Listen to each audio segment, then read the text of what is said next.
So yeah, Bubbles is my name and Bubbles is the game. Now, a few weeks ago, I received an email from the wonderful Emma and Karen, who are hosting and organising today. I'm contractually obliged to say the wonderful Emma and Karen, asking me to come and do a TED Talk today. I was a little bit surprised, shocked even, because, you know, what do they want with the bubble guy to come and do a TED Talk? Then I thought maybe they couldn't get tickets from my local show and they wanted a freebie, so, well, you know, I'm cheap, I'm easy, and here I am. I'm going to talk, well, I could spend 20 minutes talking about what the other speakers have talked about. You know, Humphrey Murphy at the start talked about failure, and it brings back memories of going on France's Got Talent many years ago, and if I remember, I'll talk about that incident. But yeah, I could go through that. It might be painful and embarrassing for me for all those things. But I could spend half an hour talking about the power of soap bubbles, the power, the way people use soap bubbles as a distraction technique in hospitals, for instance, in pediatric hospitals, to help children cope with trauma and anxiety before operations. I could talk about the power of bubbles, to how you can use them in teaching. I used to use them when I was a teacher, a bit unorthodox, but it was incredible how well they worked and how it focused the young students, about 5 or 6 years old, focused their minds into apparently wanting to learn. I could talk about the power of bubbles and the way we can use them in physical therapy to get, once again, young children and older people to do exercises that they wouldn't normally do if there wasn't that distraction. Could talk about the way it helps with behavioral change, with therapy, with anger management, but with so many other different things that we can use bubbles for. I'd love to do that maybe another time, but I'm going to talk just for hopefully 5 minutes or less, and then let the star of the show, which is going to be the bubbles, take center stage. You'll hear enough about me. Yes, my background, yes, I was, and if anyone's a finance person, I apologize. I was a boring accountant for many years. It didn't kind of fit my personality. As some of you are aware, I like to talk. I like to talk a lot, and in offices where you got a timesheet, you could do every 15 minutes who you know, which unit you work for, who we can build this time to. It didn't suit my nature. So I kind of saw the light, ended up setting up my own business. I was the boss. I could talk as much as I liked. That's where the small business owner came in, and yeah, worked basically in sales on the phone all day. Fantastic for someone like me. And then I loved that job, you know, 70, 80 hours a week on my own, no ties, no commitments anywhere. And then I met my beautiful wife, contractually obliged to say that, and my wonderful children, who, yes, I'm contractually obliged to say that as well. I'm only saying that in case they watch this video. And then we moved to France. My wife's French, and we thought, yes, go for a slower pace of life. I can't work 70, 80 hours a week anymore with kids. And I became a teacher and a badminton coach in France. So I did that for several years. And then I kind of fell into bubbles by accident. My kids were playing with bubbles with some solution, and they'd run out. The shops were closed. I'm a man, I can do anything. I can make some new solution. And hey, I don't need instructions. The same way, if I'm lost, I don't need to ask for directions. I will find the way. It was a disaster, absolute disaster. And so I went on our good friend Google, did some searching, and it's over 10 years ago. And I found some recipes. So I just practiced with these different recipes to find something that would work for me, because you don't know what's going to work until you've tested it. And then I suddenly got engrossed in bubbles. My kids loved them. What's happened is they've grown up and they've moved away from bubbles. They're teenagers now. They're into lots of teenage stuff. And I didn't grow up. I just carried on playing with the bubbles. And I'd go out usually every Sunday morning, either to, we lived in France, so I used to go to the Eiffel Tower or a local park and make bubbles for a couple of hours. The first hour was always for me. It was trying to make the biggest, longest bubbles possible. And the second hour is when the kids were coming out of church or coming back from boulangerie, and I'd make bubbles for them. And the reactions and the gasps and, you know, the pleasure that they were showing, it really touched my heart, and it worked for me. And then the schools asked, can you come and do some stuff for us? And the first gig I did was with a friend. We did a charity gig. And it was for a charity where it's for battered, I think basically battered wives and their children. And we did this show, and the audience were there, and I was here with my partner. We were working there. And suddenly I just walked into the audience with one of the tricks I'd done, and the children surrounded me, and it was such an uplifting, rewarding moment. I told my friend, you've got to do the same. And that's kind of what I've taken forward. So now, yes, I do a lot of work in special needs schools, try to get my friends involved and colleagues. One of my friends said to me, some of these kids won't be here next year. I can't handle that. I can't take that. And I said, just trust me, just go there. You're there for the moment. You're there for today. Don't think about the future. And one principal at a school, he said, what you're doing here, you're changing children's lives. This is what we did a party at the last day of term for the children that were leaving that year, primary children. And he said, this is the day they're going to remember from their 4 years at this school. Not the teachers, not anything else. It's this night, so you're changing their lives. Enough of talking.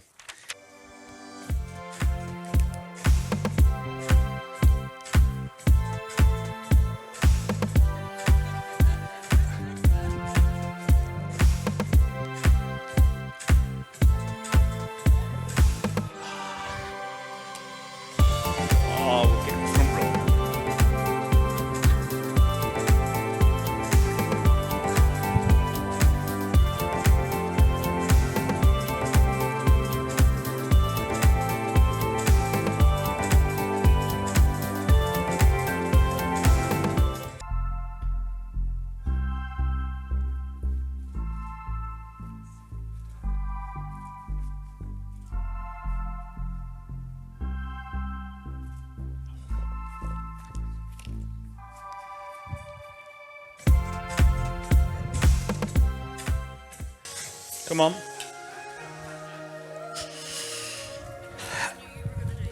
Well, no, Orla's not here. You stand here. I know they're ugly, but you have to look at them. So you just hold that. I'll help you to start with. Okay, yeah. Just hold it. Just follow it. Okay. It'll bounce in the middle. Okay, it'll do it on its own.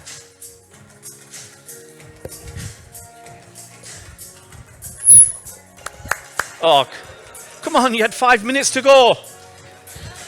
Thank you. Sir, thank you.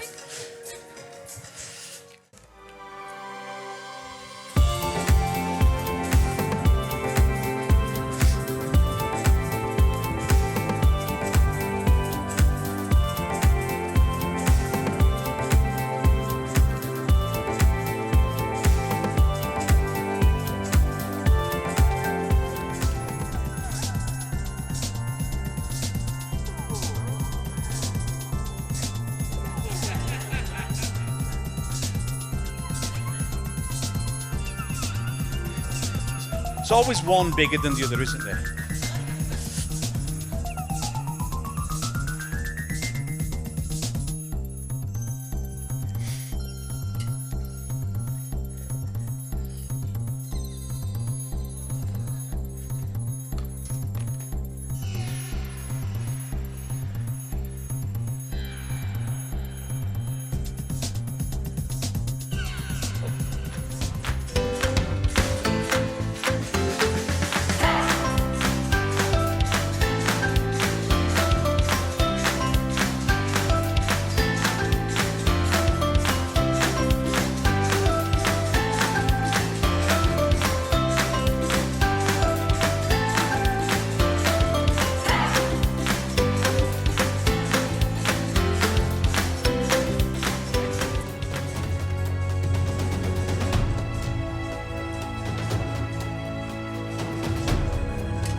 timing.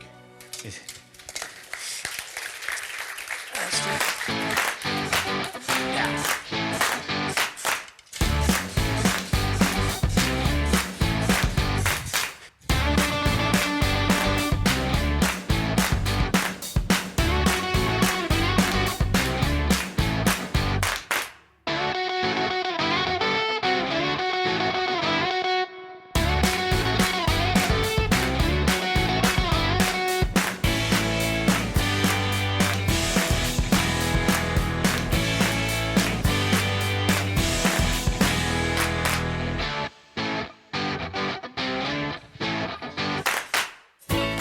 Probably don't mind getting wet.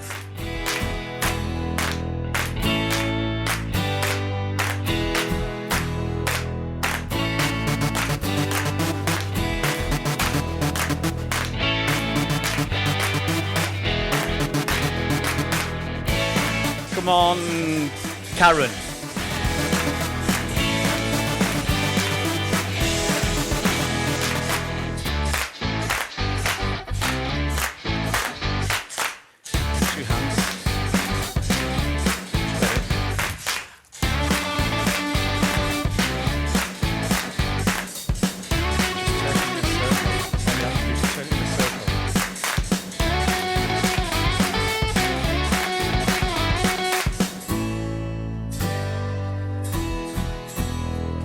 Stay there, stay, no, you're not going yet. Stay there, Karen. Stand there, look at them, please.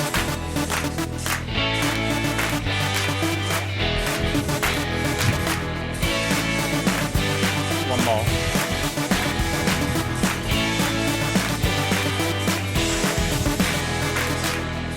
There we go. Thank you. Run out of time.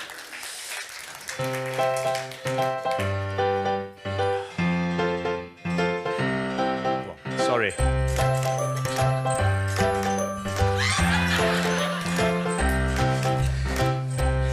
Right.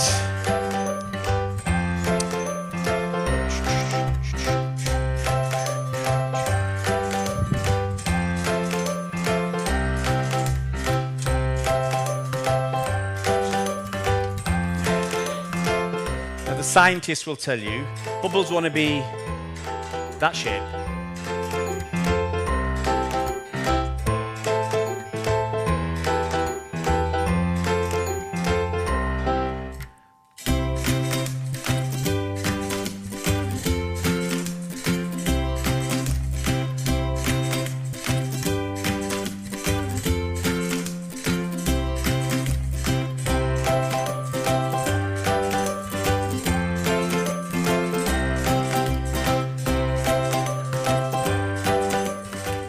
Nothing is impossible.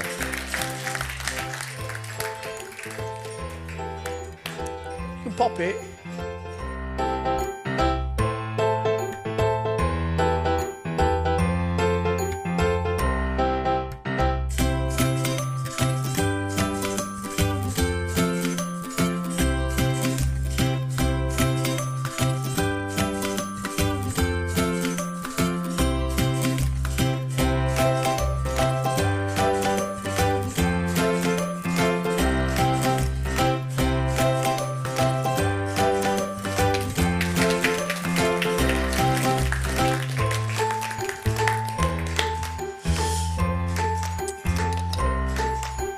Sure, I haven't got time for another. But I'll do it.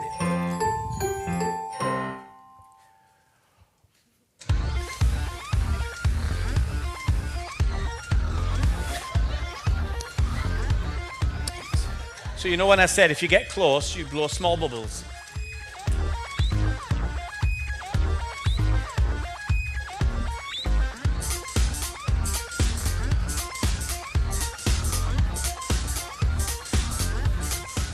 And if you go further away,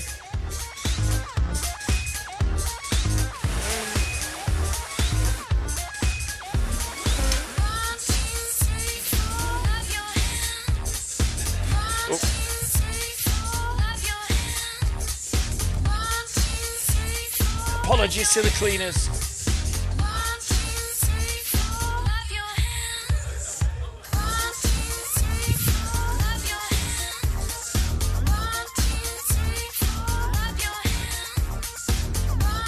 Don't get the ones not smiling.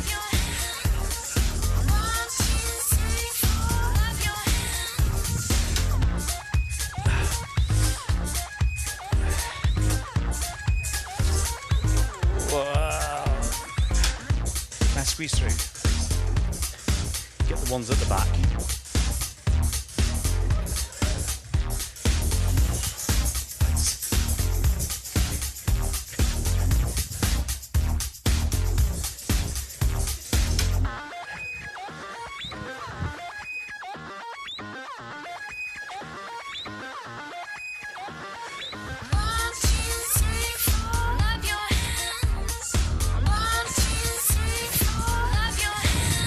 You know, I'm going to keep going until they kick me out.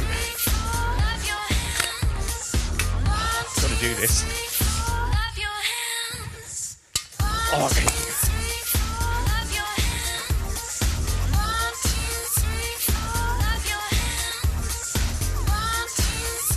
Hope you don't mind.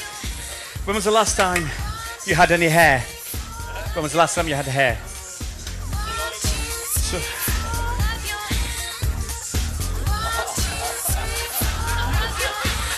you could have done this to your own head.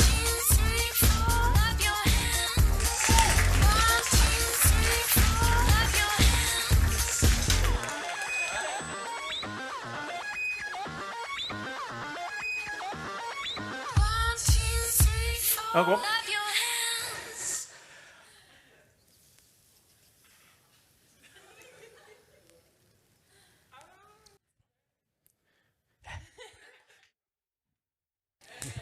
Thanks very much. Thank you. Woo! Thank you.